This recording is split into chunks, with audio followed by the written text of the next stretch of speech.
Hello! Hi అండి. అందరూ ఎలా ఉన్నారు? నేను ఈరోజు ఆలవరగడ్డతో పాయసం చేయబోతున్నాను. ఆలవరగడ్డని క్లీన్ చేసుకొని, తోలంతా కూడా తీసుకొని శుభ్రంగా కడిగి కుక్కర్‌లో వేసి 3 విజిల్స్ ఉడికించుకోవాలి. కొబ్బరిని కూడా ఇలా తురుముకోవాలి. కొంచెం కొబ్బరిని ఇలా చిన్న చిన్న పీసెస్‌గా కట్ చేసుకోవాలి.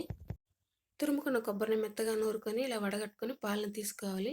మిగిలిన పిప్పిని మళ్ళీ కూడా మిక్సీలో వేసి మెత్తగా నూరుకొని, రెండోసారి కూడా ఇలా వడగట్టుకొని పాలను తీసుకోవాలి. అదేవిధంగా మూడోసారి కూడా వడగట్టి పాలు తీసుకోవాలి. మొత్తం ఇలా 3 సార్లు నూరి పాలంతా కూడా తీసుకోవాలండి. తర్వాత ఉడికించుకున్న ఆలువరగడ్డల నారనంతా కూడా మధ్యలో తీసేసుకోవాలి. తర్వాత బెల్లాన్ని కరిగించుకోవాలి. ఆలువరగడ్డ పూర్తిగా చల్లారిన తర్వాత మనం రెండోసారి, మూడోసారి తీసుకున్నాం కదా కొబ్బరి పాలు, అది వేసి మెత్తగా గ్రైండ్ చేసుకోవాలి.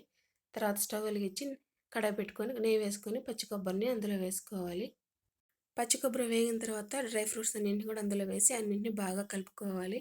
అన్నీ వేగిన తర్వాత తీసి పక్కన పెట్టేసి అదే కడాయిలో మనం గ్రైండ్ చేసుకున్న ఆలువరగడ్డ మిశ్రమాన్ని అందులో వేసి కంటిన్యూగా 5 నిమిషాలు కలుపుతూ ఉండాలండి. బాగా కలిపిన తర్వాత మనం కరిగించుకున్న బెల్లం నీళ్ళని అందులో వేసుకోవాలి. మూడోసారి తీసుకున్నాం కదా ఆ కొబ్బరి నీళ్ళు పాలను కూడా అందులో వేసుకోవాలి. అన్నింటిని బాగా కంటిన్యూగా కలుపుతూ ఇలా చిక్కబడేంత వరకు కలుపుకోవాలి. చివరిగా మనం ఫస్ట్ సారి తీసుకున్న కొబ్బరి పాలను కూడా అందులో వేసుకొని ఇప్పుడు మంటని సిమ్లో పెట్టి కలుపుకుంటూ ఉండాలి. ఇలా 5 నిమిషాలు కలుపుకున్న తర్వాత చివరిగా కొంచెం ఇలాచి, కొంచెం శొంఠి పొడి కూడా వేసుకోవాలి.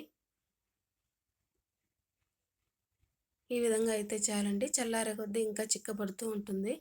ఇంకా దీన్ని సర్వింగ్ బౌల్లోకి తీసేసుకోవాలి. సర్వింగ్ బౌల్లోకి తీసుకొని డ్రై ఫ్రూట్స్తో గార్నిష్ చేసుకుంటే ఎంతో టేస్టీగా ఉండే ఆలువరగడ్డ పాయసం రెడీ అండి.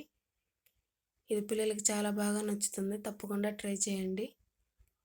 వీడియో నచ్చితే మీ ఫ్యామిలీ అండ్ ఫ్రెండ్స్కి వీడియోని షేర్ చేయండి, సబ్స్క్రైబ్ చేయండి. Thank you for watching.